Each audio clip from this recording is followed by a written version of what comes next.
Hello and welcome to the Bearded Mystic Podcast, and I'm your host Rahul N. Singh. Thank you for joining today and for taking out the time to listen or to watch this podcast episode. Today we'll be continuing on with our thoughts on the Bhagavad Gita. If you would like to support the Bearded Mystic Podcast, you've enjoyed what you've listened to so far or what you've watched, you can subscribe to the Bearded Mystic Podcast Patreon page. By paying a specific monthly fee, you can get exclusive benefits. So do take a look. The link is in the show notes and video description below. Let's do a recap of the last episode. So in the last episode, we looked at chapter 3, verses 17 to 21. And Shri Krishna guides us that the sage that has fully realized themselves, they are firmly established in Brahman, are always in divine joy, divine pleasure.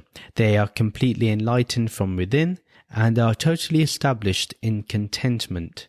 They are no longer compelled to complete material actions, but their every action is done as an act to bring others to the divine. Happiness is only found from within when we are established in Brahman. No action can lead us to this, no achievement can lead us to this. Shri Krishna tells us to do what seems impossible, and that is to perform actions without attachment to the outcome. The more we practice this and perform every action as a sacred offering to Brahman, we realize that the most supreme and ultimate abode is within us and around us. This non-dual Brahman. All of us that live in the world have the capacity to attain this realization, established in Karma Yoga. We can be enlightened and live our normal lives established in Brahman and perform actions for the well-being of all. We are inspired by the great Karma Yogis and we follow their example. In the last episode, we learnt about how Arjuna lived this sort of life. So at first, we may imitate these individuals, but eventually we realize that those very virtues are already inherent within us. Let's begin this episode with verse 22. My dear Arjuna, in all the three lokas, the three cosmic realms, there is no object that I seek to attain, and there is nothing that I am compelled to do. Still, I continue to act. Shri Krishna says, my dear Arjuna, in all the three lokas, three cosmic realms, there is no object that I seek to attain. So Shri Krishna is trying to get Arjuna to understand where he's coming from.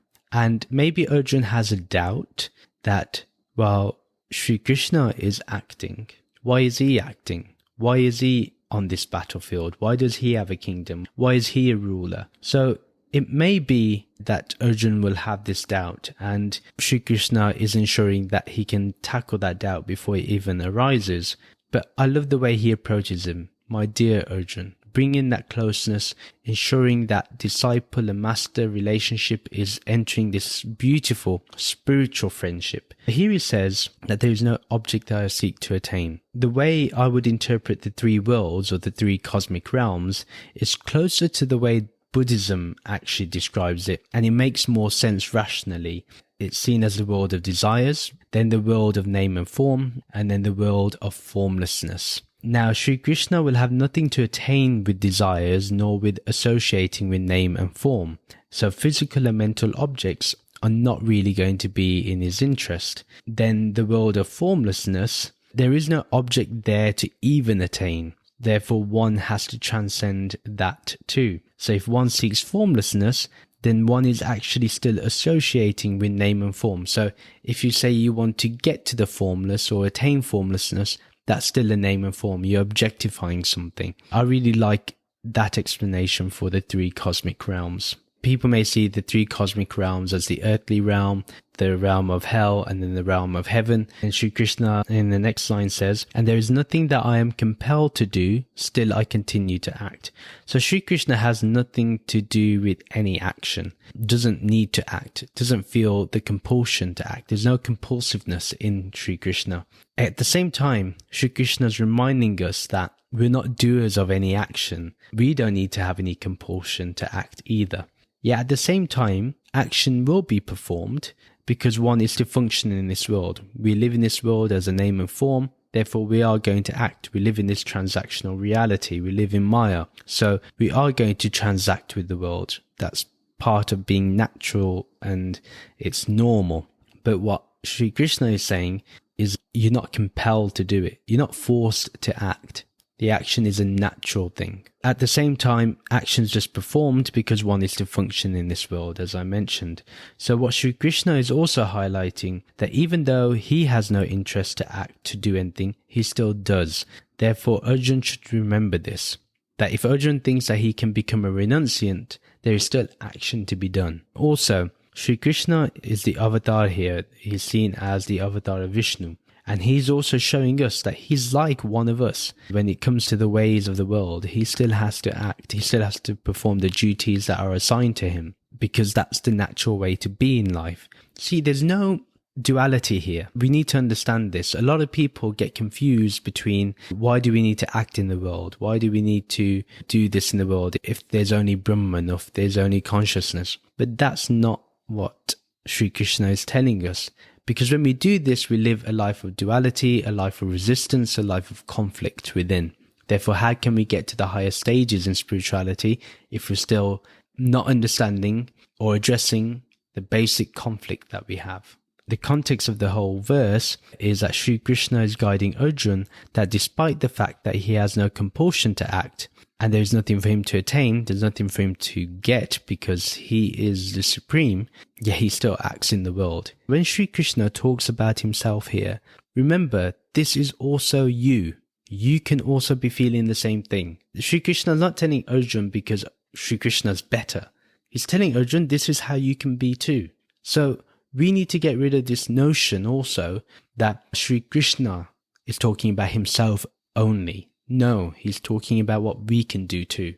If we've not understood this, then we're still looking at the Bhagavad Gita through the eyes of duality, not through non-duality, not through Advaita Vedanta. In verse 23, Shri Krishna says, "If I refuse to act for the benefit of all, even though as a supreme being I have the power to do so, then manushas, the human beings, everywhere would follow my example." So the first line is, if I refuse to act for the benefit of all, even though as a supreme being I have the power to do so. Here Shri Krishna is telling us that if he did refuse to act, which he has all the right to, because, he is the supreme being, he understands who he really is. And again, anyone who attains that realization can say the same thing. Shri Krishna is just telling Arjuna what the consequence of that action would be if he refused to act, even though he has all the right to. Because we have to understand that Shri Krishna is rooted in pure consciousness, rooted in Brahman, and wants to highlight to us our own reality, as I mentioned before. He shows us that he is a supreme being, and if we understand that we are Brahman, then we are also the supreme being too. We need to understand this. This is how we need to view this verse. Then Shri Krishna says in the following line that then manushas, human beings everywhere, would follow my example. Then us human beings would also say, well, Shri Krishna didn't act, then I'm not going to act. We would also give up when it comes to bringing balance to the earth. Therefore, Krishna has to support Arjuna in this war because he wants to establish that balance is necessary, that balance is needed, that balance is required. If he just lets Duryodhana do whatever he wants to and doesn't do anything, then that will create havoc in the world. It will create disharmony. Shri Krishna understands that his every action will be evaluated, investigated, it will be analyzed positively and negatively. He understands this.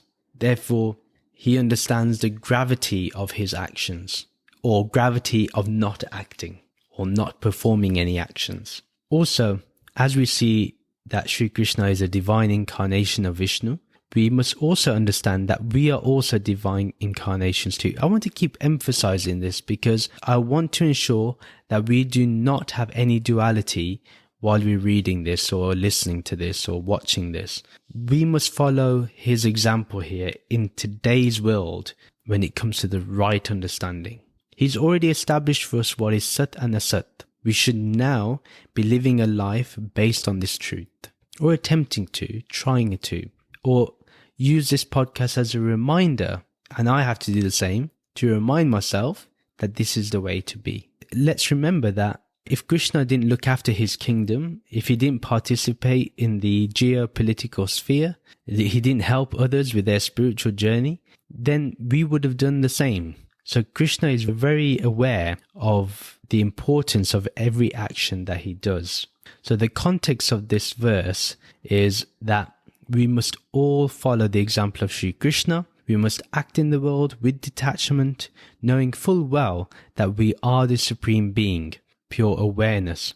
If Krishna refused to act, then human beings would do exactly the same. Every person that follows Shri Krishna, those that sing Krishna's praises, will do the same thing, and it will cause and bring great harm to the balance of this earth and to the devas. It will bring injustice to the devas. Now verse 24, if I did not perform the necessary and balanced karmas, actions, then all these lokas would collapse. I would be the cause of great confusion, and all living beings would perish. Remember, name and form is necessary. Desires are necessary. Formlessness is necessary. Just see everything as necessary, then you can understand why these lokas would collapse. The first line, if I did not perform the necessary and balanced karmas, actions, then all these lokas would collapse. So Shri Krishna is highlighting to us that if he didn't perform the necessary actions and balanced actions, then everything would be in disarray. Everything would be destroyed. Everything would be imbalanced. And this is not just because of Shri Krishna, it's the responsibility of every one of us, each and every one of us. If we do not perform those necessary and balanced actions, then the three lokas will collapse too. So that is why it's important that we respect the rishis, the enlightened beings, and that they in return create more enlightened beings. This is important for me because the reason why I mention this is that if you've gone to a guru, it's really important that the guru takes the time out to ensure that you understand the truth and become an embodiment of the truth, that you live the truth as the truth, that you live in awareness as awareness, that you live in consciousness as consciousness, that pure consciousness, that Brahman. It's essential that this occurs. Shri Krishna continues in that verse, in the line, that I would be the cause of great confusion and all living beings would perish. Shri Krishna is showing us the results of a hypothetical situation. If we refuse to act, then it would cause great confusion for people. That's obvious. People wouldn't know whether to do something or not do something. They wouldn't have someone to be inspired by. And this is what he's implying here. And that when humans are confused, when their intellect is tarnished, when discernment has disappeared, humans would only go towards suffering. That's the only path that they would take. So once we keep going towards suffering, we will eventually create our own extinction. And if we're honest, we're seeing this unfold today. Therefore, whenever we see someone on the side of truth, we need to support them. Whenever we see experts giving information, we need to trust them, because at the end, they are trying to uplift mankind. So the context of this whole verse is that Shri Krishna is giving us an insight into the future if we do not act as enlightened beings. If we act according to our suffering, then we will cause a great extinction on this planet. And I don't mean just of humans, of all living beings. And let's remind ourselves that if human beings really acted in intelligence, then this world would be a paradise. Every living being would flourish. But because we are so ignorant, we are seeing other living beings paying the price for it. Even our own fellow human beings paying the price for it, for our greed, for our lack of understanding. Verse 25, listen, Arjuna, those who do not understand, perform their karmas attached to a selfish and limited outcome, or those who practice karma yoga do not cling to a particular self-serving result. Therefore, whenever you act on your own behalf, always remain focused on loka samgraha, the greater well-being of all living entities. Let's break this down. First line is, listen, Arjuna, those who do not understand perform their karmas attached to a selfish and limited outcome. So those who do not utilize their vivek, their discernment, who do not see their essential and inherent nature, will perform actions with an attachment to a result. They will expect something.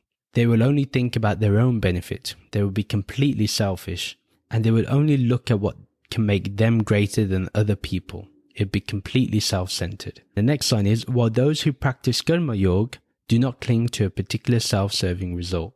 So, as we see here, that those that practice karma yoga, who act without any attachment to any outcome, they do not care about their own success or failure. They are beyond this. They will not act just for their own self or for whatever benefits them alone. In fact, they will serve others for the benefit of others. And the self-serving result may be an outcome of an action. So, for example, it may serve them well by doing an action. They will not cling to that result.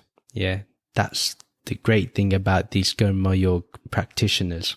Then the next sign is, therefore, whenever you act on your own behalf, also remain focused on loka samgraha, the greater well-being of all living entities.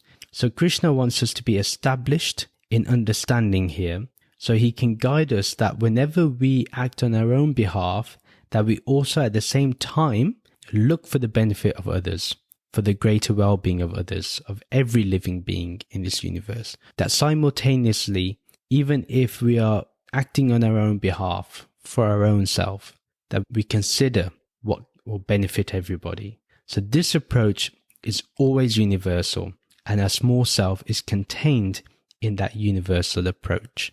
So the context of this whole verse is that Krishna wants Arjuna and all of us to understand that we are karma yogis who are not to be attached to any self-serving outcome, and say if we do have to act for our own benefit, that we must also keep in consideration the greater well-being of all living beings in the universe, every single one of them. Beautiful verse, beautiful way to practice the truth, something that we can all do. And the final verse of this podcast episode, verse 26, in addition, an enlightened practitioner of karma yoga should not disrupt or argue with those whose buddhi is still fragmented and attached only to selfish outcomes. Instead, they should encourage and teach others by the personal example of their own unselfish actions. If you look at the first line or two, in addition, an enlightened practitioner of karma yoga should not disrupt or argue with those whose buddhi is still fragmented and attached only to selfish outcomes. This is very important to understand, and it's very important advice. Advice that we need to consider, advice that we need to fully embrace. Once we have established ourselves in Brahman, we need to understand that there is only pure consciousness, only pure awareness, there is only the formless, and then we must not disrupt the actions of those who have not aligned themselves to this understanding. We cannot shout and scream at others for being attached to their own selfish outcomes.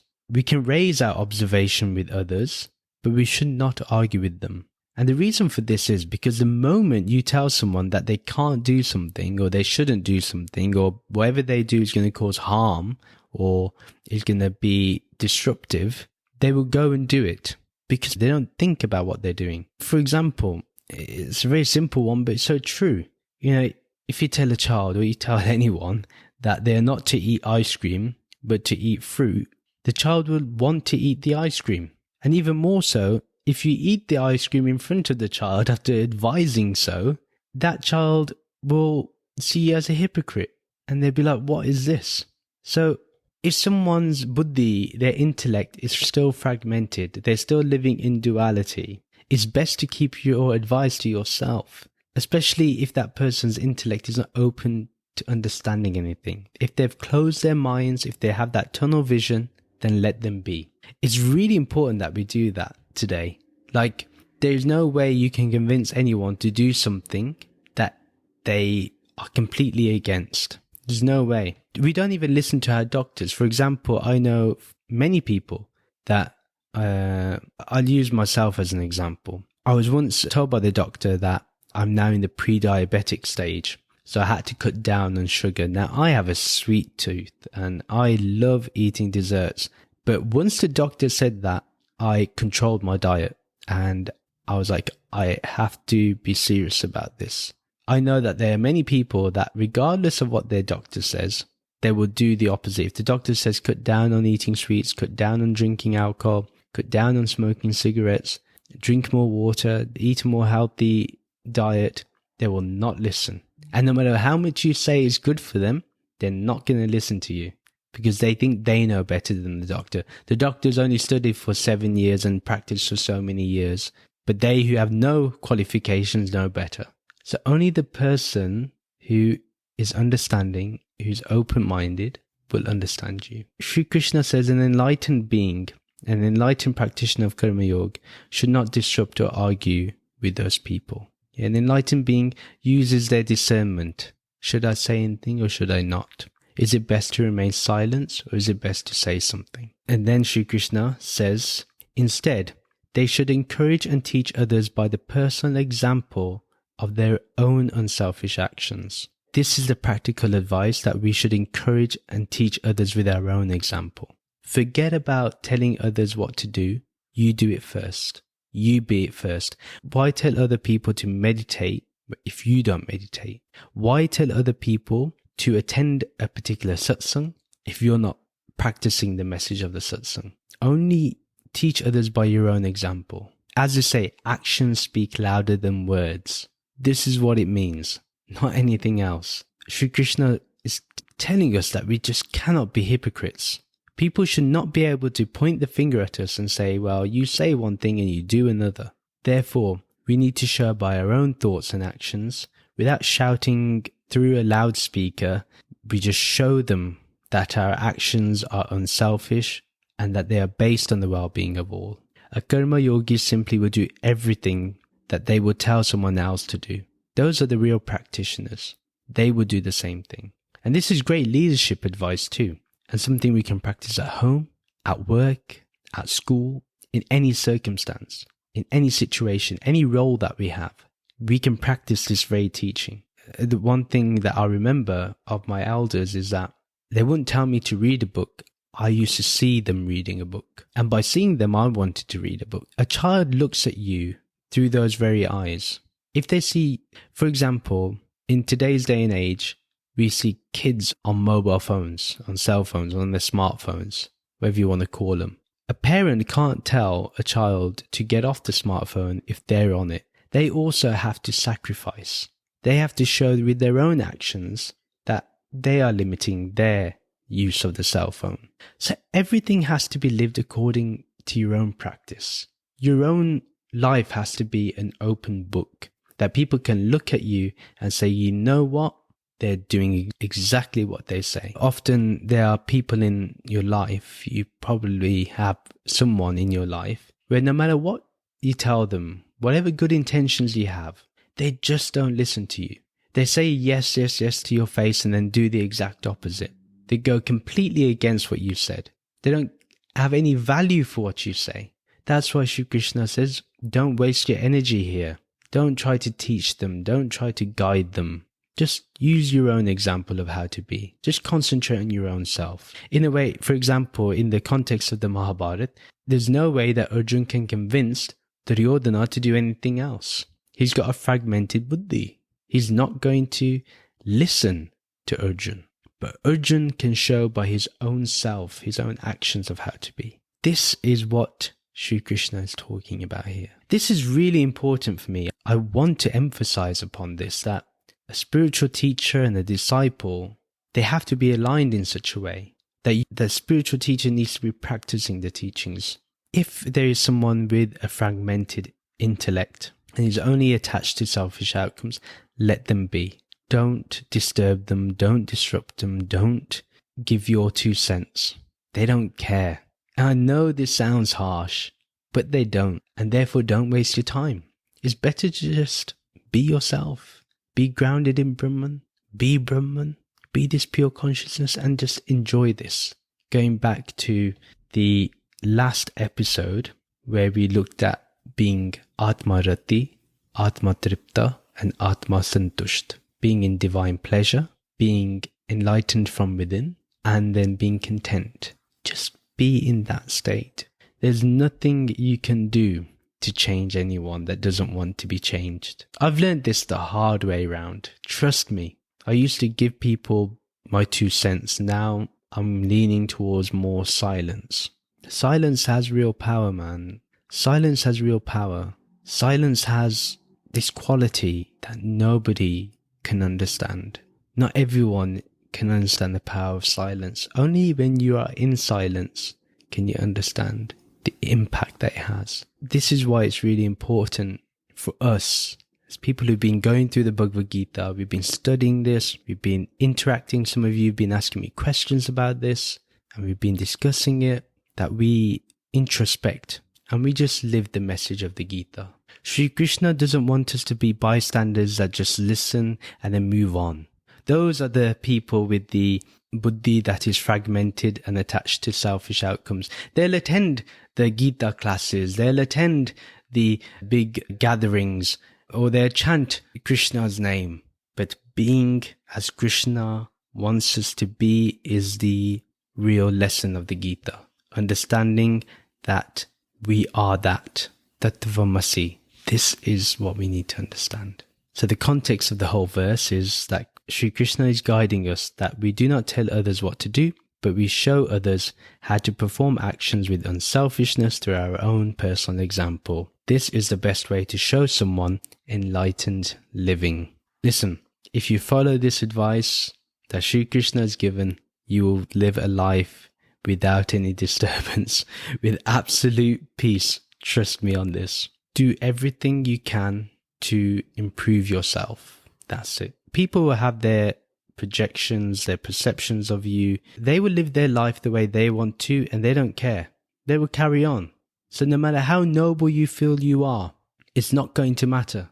Therefore, just enjoy being in pure consciousness, in pure awareness, in Brahman. That's all. Thank you. That is the end of the episode. If you would like to follow me on social media to keep getting updates, to subscribe to my monthly Bearded Mystic newsletter, to join the Bearded Mystic podcast Discord channel, or to attend the weekly meditation, the details are in the show notes and video description below. If you would like to support the Bearded Mystic podcast, there are a number of ways you can. I would like for you to utilize Patreon, so for a monthly fee you get extra and exclusive content and benefits. To check other ways to support, check the Linktree link below. Please rate and review the podcast on whatever podcast streaming app you're using. If you're watching this on YouTube, please like, comment and subscribe. If you've enjoyed what you've listened to today, do share it with other people. Share the link with everyone that you know will enjoy this. So thank you very much for listening. We'll end with the Shanti mantra. Om Shanti, Shanti, Shanti. Om Peace, Peace, Peace. Namaste.